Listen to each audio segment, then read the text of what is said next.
played in every game this season so far, and that's kind of been where he's been after 7 or 8 years for Tottenham. If he's fit, he plays. Given he's 32, and now you've got a European campaign, is that sustainable? That he can... No, and I think, again, I think unfortunately for us, not unfortunately, but I would have wanted to ease his sort of workload this early part of the year, but like I said, we lost Richie, then we lost Dominic, then we lost Wilson, and it's, again, invariably in football, sometimes it's not the amount of injuries, it's the kind of injuries you get. So he's played more than I think I certainly want him to, and the idea, like I said, signing Dom and bringing in Wilson and extending Timo's loan was that we could sort of give him manage his load, because he's got international football as well a little bit better, and it's something that I'm mindful of. It's just the circumstances so far, and Sonny always wants to play. That's his attitude, but we've got to be sensible about it. And I don't think it's got to do so much with his age, because I haven't seen that affect him. It's more, I just don't think that kind of workload in the modern game is sustainable. You need to, we've spoken a lot about fixture overload. Well, and I think I said last week that part of that responsibility, I guess, lies with us whilst the calendar is like this, to try and protect our players, and certainly with Sonny we're going to have to be mindful of that. And like you say, he would be of the mindset to want to play every game. So have you spoken with him about how together you can manage it rather than you just making decisions, or is it something you just do on your own? Yeah, no, I tend to not make decisions by consensus. I think it gets a bit murky. Yeah. No, I know what you're saying, but I think, when you've got a player like Sonny, I think, I've had experience with guys like that before. They're always just going to want to play. And do I want to dull that competitiveness by having a reasoned discussion over him, with a cup of tea and saying, Sonny, this is going to be great for you, great for me? No, I'd rather I leave him out and he's disappointed with me, because I think that's what you want in him, and sometimes it's like doing something for somebody's own good. I just think that's my decision, my responsibility. I've got to take that on board. And is there, just finally on this, is there a challenge therefore for the rest of the team and the squad to cope without him, because he's such an influence, not just as a player but as the character as well and the leader on the pitch? Is there a challenge there to cope without him? Well, I think there's an opportunity there, yeah, because I think that's what you want to try and create. It's why we've got this leadership group, is to see, well, who can step up in that kind of scenario, because, it will happen from time to time. And I think that was a pleasing thing last night, that sort of, when he went off, Vic took the armband and he almost seemed to relish that kind of responsibility to grow. And sometimes you don't see these things unless there's opportunity. So there's definitely an opportunity there for us to show that we can sort of still be the team we want to be, even though he may not be involved as much. Tom? Back to what you were saying about the spinning of the wheel and the pressure. Maybe you had a bit of it earlier this season. It feels like Ten Hag has it every week. Which must be quite tricky to deal with, always being in the eye of the storm. Can you give us an insight into what it's like to have to cope with that kind of scrutiny 20%? Oh, look, it's hard for me to say, because I think everyone sort of deals with it differently. But it is just, you have to understand that it's just, part of your existence these days as a manager. I don't know who coined the phrase that said it's the impossible job, but I think it's become even more impossible now, because it seems like, success is not enough if it doesn't have identity. Identity is not enough unless it's followed by, aesthetics. Aesthetics are not enough unless it's followed by legacy. There's always another layer that's, it seems like no one's doing a good job, unless you win the comp, and at the end of the year there doesn't seem to be any sort of understanding of progress or the circumstances that people have to work under at times. But it's just the nature of the role. So I don't think that's going to change. So I guess it's how you respond to it, how you react to it, how you let it affect you. I think the more experience you have, the better maybe you deal with these things. Although, maybe a young manager who's growing up in this maybe deal with it even better than somebody who's like me, sort of come through different eras of how managers are assessed. And you mentioned about him winning the trophy the last 2 seasons, him telling you that it's what you need to do. I mean, you've often consistently said it's about creating sustainable success where the team can compete at the top level. It's not just about winning a trophy.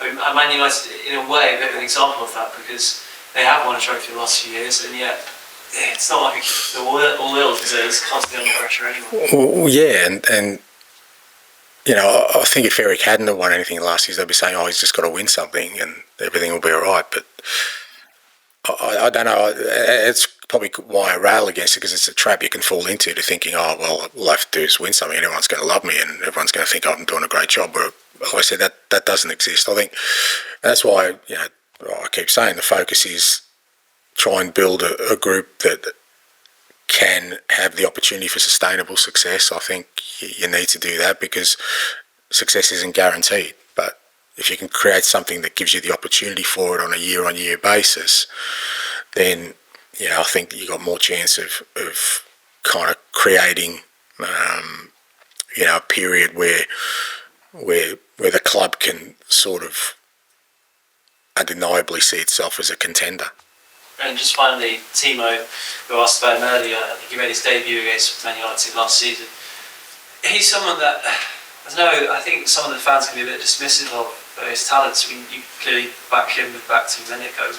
Why do you think he is unappreciated? Oh, mate, I've got no idea. I mean, I don't know. Like I said, it's a lot of it's just sort of groupthink these days, of just people just.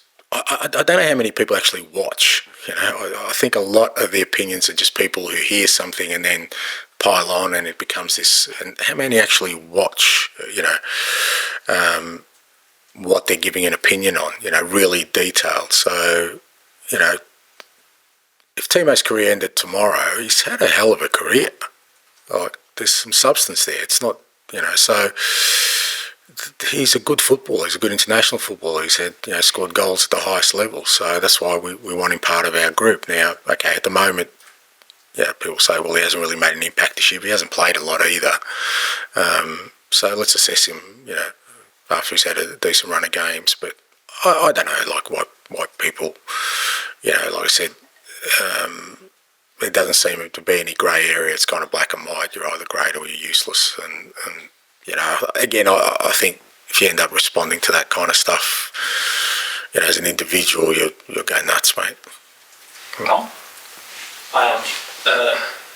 The red card obviously dictated things yesterday, but the camera panned to Lucas Bergvall after he'd been taken off, and he looked like he had tears in his eyes. Have you had a chance to, or will you get a chance to speak to him and sort of say to him, it wasn't your night, but opportunities will come for you in his Tottenham shirt?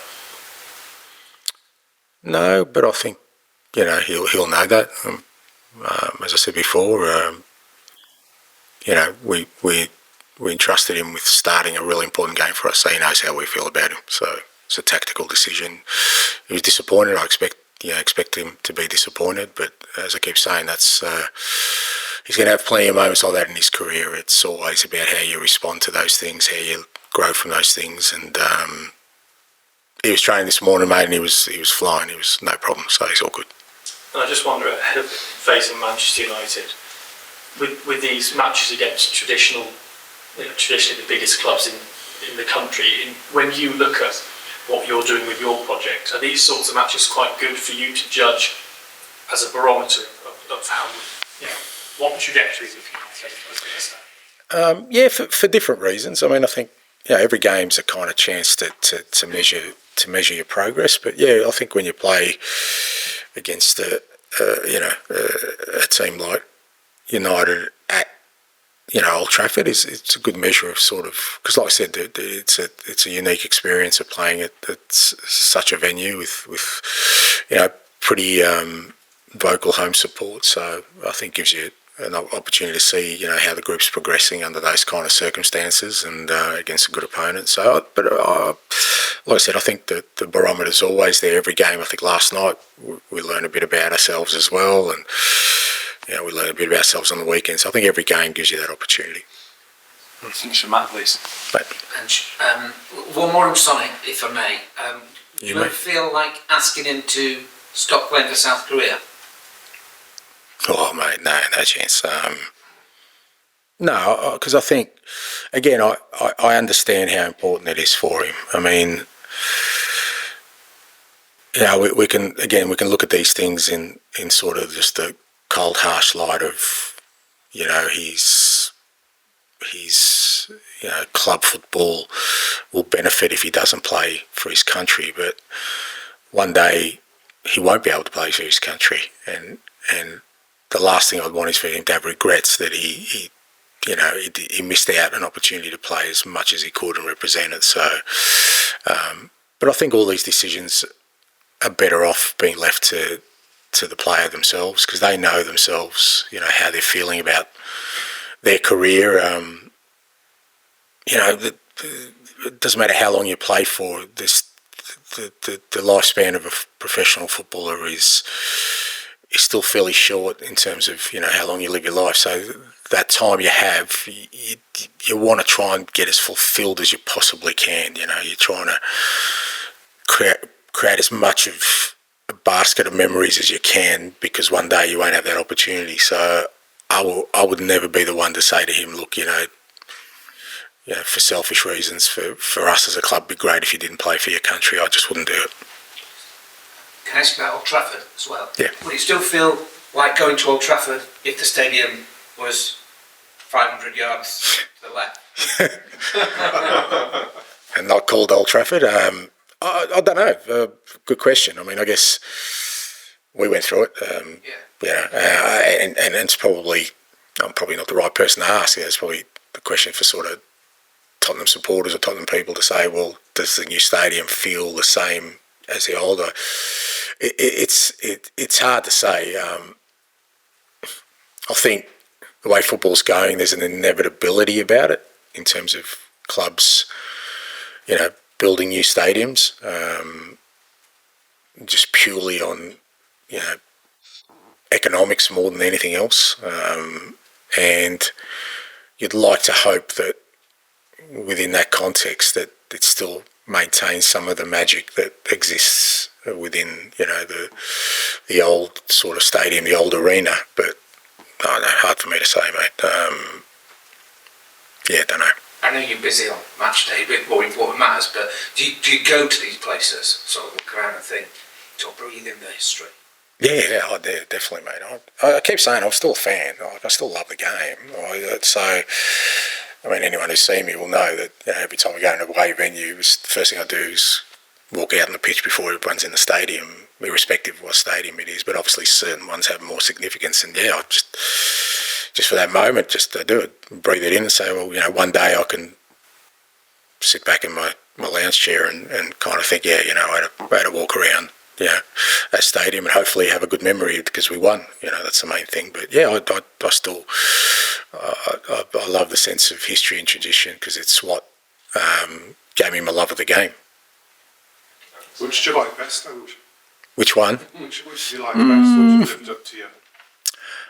The Maracana. We played Manchester United there when I was South Melbourne. Old stadium, like falling to bits, but just it was heaving by the time we got out there with fans and just thinking of the Brazilian team, to Pelé, and like just the games that have been played in there, and the fact that it hadn't been redone, probably still had that history around it. It gave me goosebumps walking out there. Which one of the things just didn't move which lights have come? Sorry. Don't apologise, mate. Question without notice. I think for a game, maybe the old Wembley. Yeah, because again, I grew up watching FA Cups and stuff, and by the time sort of I got here, that was gone. It's pretty hard. Was it? He was falling about. Yeah. Towards his like a stone. Well, that's burst my bubble there. I'll think of something else. I don't know if you can clarify this, but with Sonny, you said he was tired. Is it a big injury? Is it just tired? No, he sort of felt fatigue sort of in his hamstring. That was the reason he went down, but, you know, whether that's an injury or just fatigue, we just got to wait and see. Thanks, guys. Good luck. Thank you. See you next week.